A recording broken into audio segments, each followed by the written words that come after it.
Rodney with another episode here of Entry Thursdays. So today we're going to talk a little bit about some past entries that passed on GBP USD and how you could have got in. Okay.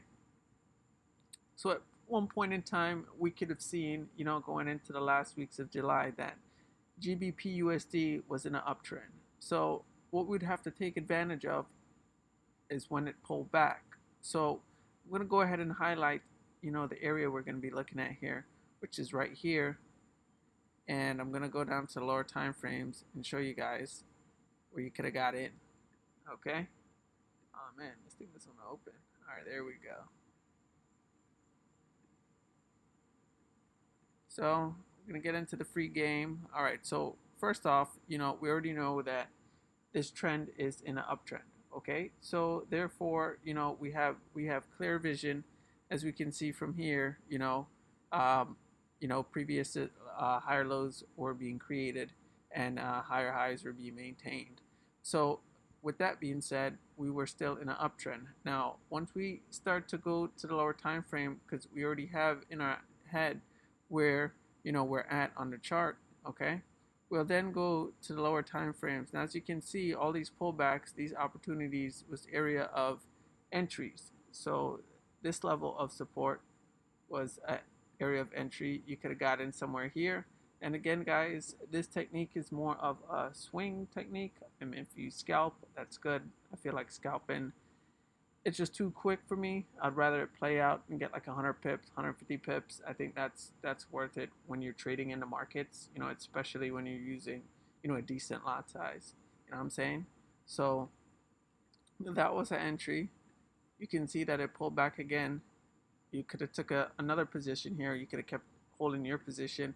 And as you can see, levels of support here, guys, as we know in an uptrend, was being respected. So at no point in time did the level of support get broken while maintaining this uptrend. So these are things that you want to pay attention to, because as long as these levels of support are being respected, on a higher time frame, as you can see, and you can break it down to the 1 hour and see where it's making some form of staircase here. You could have put an entry every time I put a level of support here.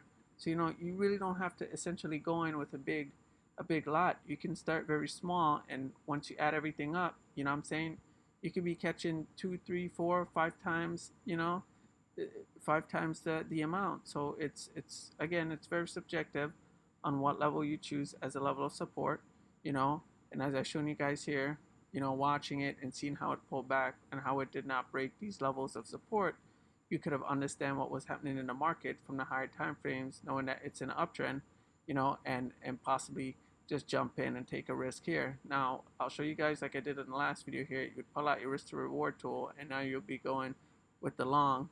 Now, I would have probably took it here and see how much pips this was. This one was a 40 pip stop loss.